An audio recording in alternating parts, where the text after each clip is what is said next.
Hi guys, welcome to the Neha Sharma show. Guys, सबसे पहले तो आप सभी को स्वतंत्रता दिवस की हार्दिक शुभकामनाएं। और मुझे पता नहीं कि मैं कल वीडियो अपलोड कर पाऊंगी या नहीं, इसलिए श्री कृष्ण जन्माष्टमी की भी आपको ढेर सारी शुभकामनाएं। प्लीज वीडियो को लाइक शेयर और कमेंट करना बिल्कुल मत भूलना। और अगर अभी तक आपने चैनल सब्सक्राइब नहीं किया है तो आखिर आप किस चीज का वेट करें, जल्दी से सब्सक्राइब कर लीजिए, hit the bell icon so that आपको वीडियो की नोटिफिकेशन मिलती रहे और मुझे नई वीडियो लाने की मोटिवेशन।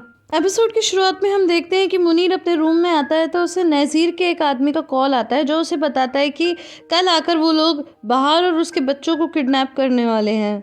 ये सुनकर वो डायरेक्ट मिस्टर स्वात को कॉल मिलाता है, लेकिन वो कॉल ही अटेंड नहीं करते। एक सीन में हम देखते हैं कि ज़ेदा बहुत ही उदास रो रही होती है अपने सोफे पे लेटी लेटी कि तभी कोई डोरबेल रिंग करता है तो वो उठकर जाती है तो सामने बाहर खड़ी होती है। बाहर कहती है कि क्या हुआ, तुम ऐसे क्यों चली आई। लेकिन ज़ेदा कुछ नहीं बोलती और कहती कि आ जाओ, अंदर आ जाओ। तो बाहर कहती कि तुम ऐसे भाग क्यों रही हो, बताओ ना क्या हुआ, तुम इस तरह चली गई, मैंने तुम्हें जाते हुए भी देखा।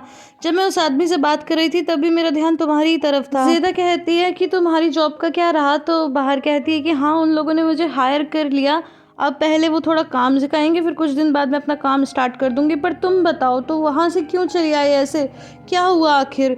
लेकिन ज़ेदा फिर भी कुछ नहीं बताती। तो बाहर कहती है कि मैंने तुमसे क्या कहा था कि हम अच्छे दोस्त हैं आज सुबह ही, तो फिर तुम ऐसे क्यों कर रही हो। तो ज़ेदा कहती है कि हम लोग क्लोज फ्रेंड हैं, तो इसका मतलब ये थोड़ी है कि मेरे कोई प्राइवेट लाइफ नहीं हो सकती, इसीलिए मुझे क्लोज फ्रेंड्स बनाना पसंद नहीं है। ये सुनकर बाहर कहती है तुम सही कह रही हो, शायद मैं ही कुछ ज़्यादा बोल गई, अब मैं चलती हूँ, मुझे बच्चों को भी स्कूल से लाने जाना है। लेकिन जब वो जाने लगती है तो ज़ेदा एकदम से उसे रोकती है और रोते हुए बताती है कि वो आदमी। तो कहती है कि कौन सा आदमी। तो ज़ेदा बोलती है तुम्हारा बॉस एमरे। तो बाहर पूछती है तुम्हें कैसे पता मेरे बॉस का नाम, क्या तुम उसे जानती हो, कौन है वो। तो ज़ेदा बहुत ही रोते हुए बताती है कि वो अर्दा के पिता हैं। जी हाँ गाइस, उस कॉफ़ी शॉप का ओनर एमरे और कोई नहीं बल्कि ज़ेदा के बेटे अर्दा का पिता है। सुनकर बाहर बहुत हैरान होती है और उससे अपने गले लगाकर चुप करती है और किस भी करती है और कहती है कि मुझे बच्चों को लेने जाना है, पर मैं आकर तुमसे ज़रूर बात करूंगी, तुम बिल्कुल दुखी मत हो, अगर किसी चीज़ की ज़रूरत हो तो मुझे ज़रूर कॉल करना। नेक्स्ट सीन में हम देखते हैं कि मुनीर मिस्टर स्वात के घर जाता है और उनकी मेड से कहता है कि तुरंत ही मिस्टर स्वात को बुलाओ, लेकिन वो कहती है कि वो बहुत ही इंपॉर्टेंट मीटिंग में है, इस वक्त नहीं मिलना चाहते। तो कहता है कि मुझे बहुत ही अर्जेंट है, लेकिन वो फिर भी मिलने नहीं देती और उनके बीच की आवाज़ सुनकर मिस्टर स्वात वहाँ आ जाते हैं। तो वो कहता है कि मुझे आपसे अभी बहुत ज़रूरी बात करनी है। तो वो कहते हैं कि मैं मीटिंग में हूँ, कहता है कि वो बहुत अर्जेंट बात है। तो इसके बाद मिस्टर स्वात कहते हैं कि ठीक है। फिर वो बताता है बाहर और बच्चों के बारे में। ये सुनकर मिस्टर स्वात कहते हैं कि जो कुछ भी हो रहा है होने दो, उस लेडी को दरियाबाशी में अपने बच्चों के साथ रहने दो, उन्हें सेफ जगह पर ले जाने की कोई ज़रूरत नहीं है और सार्प को भी ये सब बताने की कोई ज़रूरत नहीं है। लेकिन मुनीर कहता है कि ऐसा हम कैसे कर सकते हैं, अगर वो लोग बाहर और बच्चों को किडनैप कर लेंगे तो फिर तो मिस्टर शार्प को हम रोक ही नहीं पाएंगे। तो मिस्टर स्वात कहते हैं कि क्या पता यही हमारे लिए मोक्ष हो। लेकिन मुनीर कहता है कि मिस्टर स्वात, वो आपके बेटी पेरिल का हस्बैंड है और आपके नातियों का पिता भी है। मिस्टर स्वात कहते हैं कि वो आदमी आज नहीं तो कल कभी ना कभी मेरी बेटी को छोड़ ही देगा, चाहे 1 साल के बाद या 10 साल के बाद, कब छोड़ेगा ये तो पता नहीं।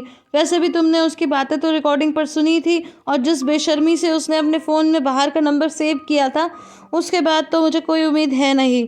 इसीलिए तुम सोचो कि हमें इस खबर के बारे में पता ही नहीं है, अगर पता ही ना हो तो हम सार्प को बताएंगे भी कैसे।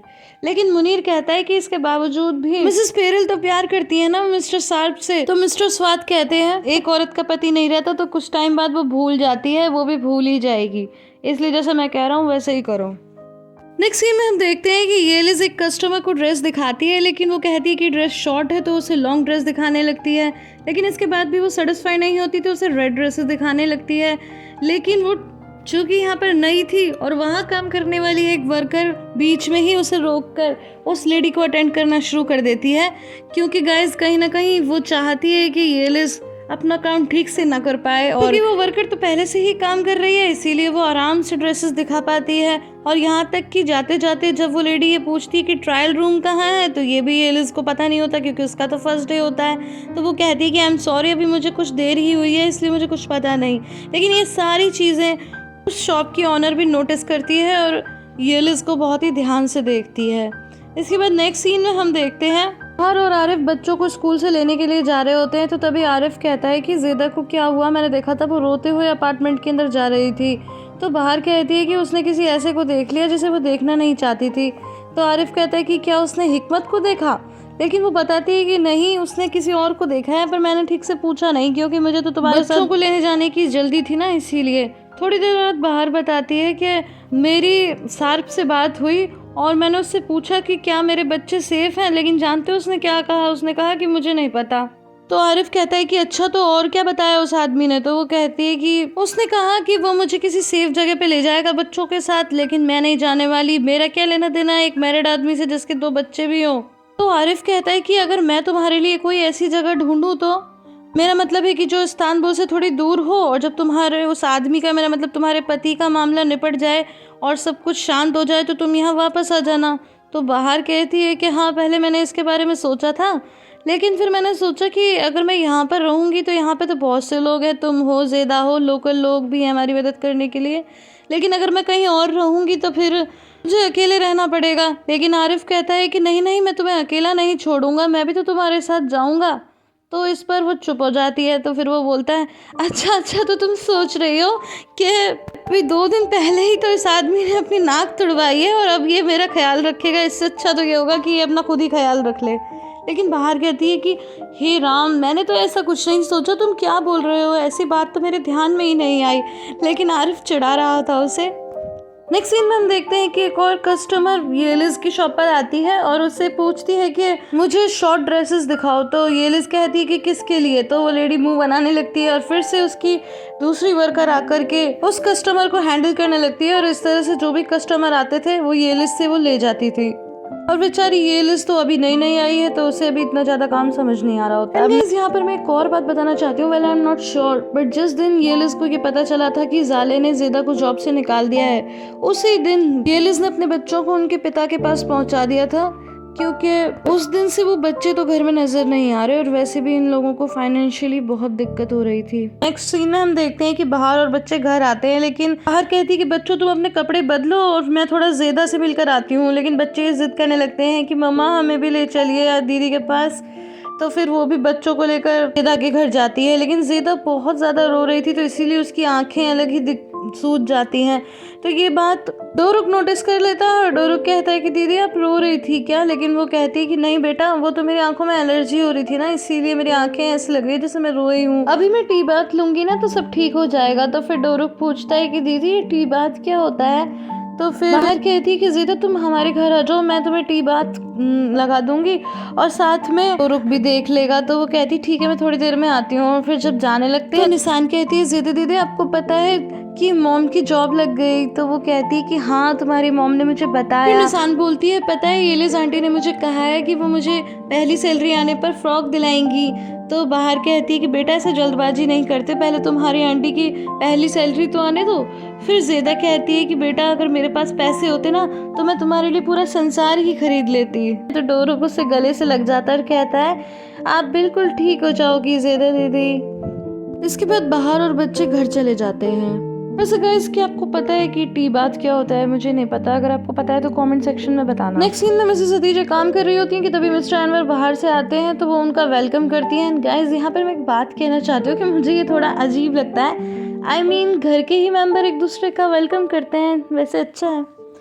फिर मिसेस हदीजा कहती हैं कि अनवर आप तो बहुत थक गए होंगे, बहुत देर में आए हैं। तो वो कहते हैं कि हाँ सच में मैं बहुत थक गया हूँ, पर मैंने यहाँ वहाँ अपने फ्रेंड्स वगैरह को कहा है और साथ ही साथ वो शॉप पर जो लड़का है ना वो बड़ा अच्छा है, मैंने उससे भी कहा है।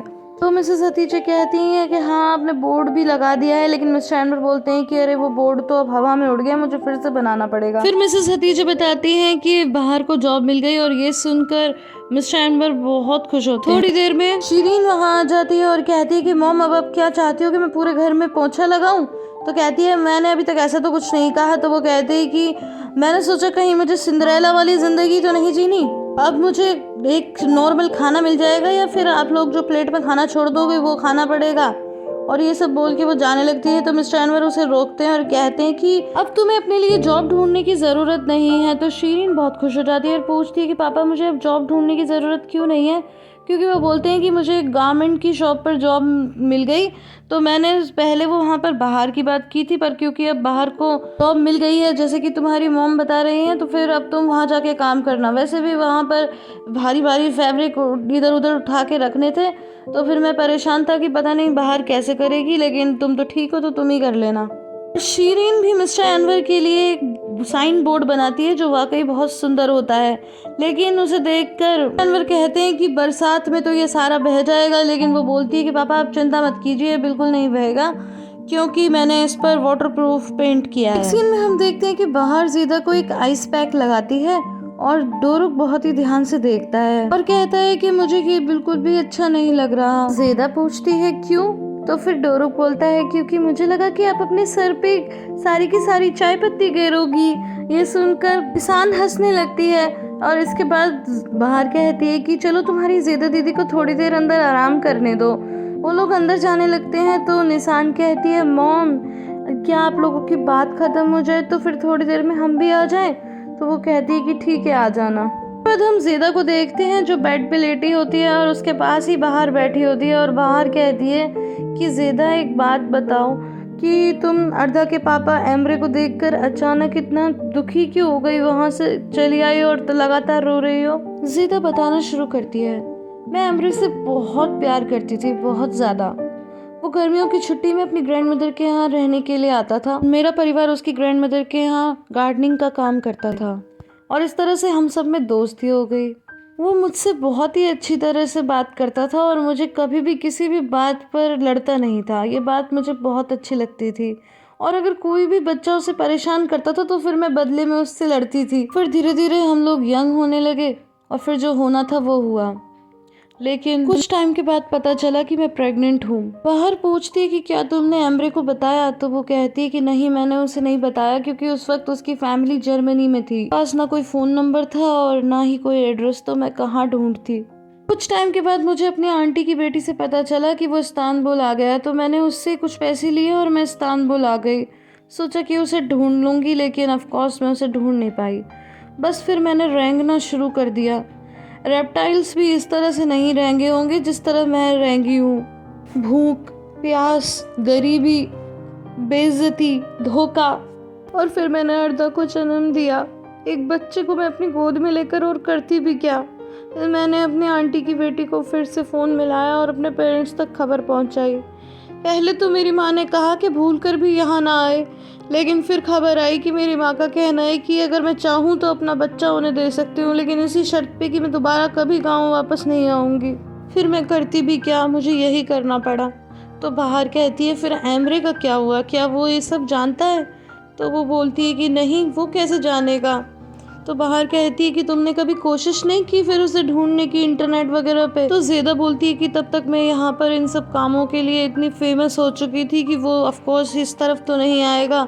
और फिर मैं उसे किस मुंह से बताती कि अर्दा उसका बेटा है। अब गाइस आप समझ ही गए होंगे कि वो किस काम के लिए फेमस थी। बाहर कहती है कि ज़ेदा जो लोग तुम्हें नहीं जानते वो तो सोचेंगे कि देखो कितनी बढ़िया ज़िंदगी जी रही है, लेकिन अगर वो जान पाते तो उन्हें पता चलता कि जिससे तुम प्यार करती हो तुम उससे भी ये नहीं कह सकती कि ये बच्चा उसका है, तुम उस बच्चे को पूरी तरह अपने से पालती हो। दूर से लोग तुम्हारी अच्छाई कहाँ देख पाएंगे।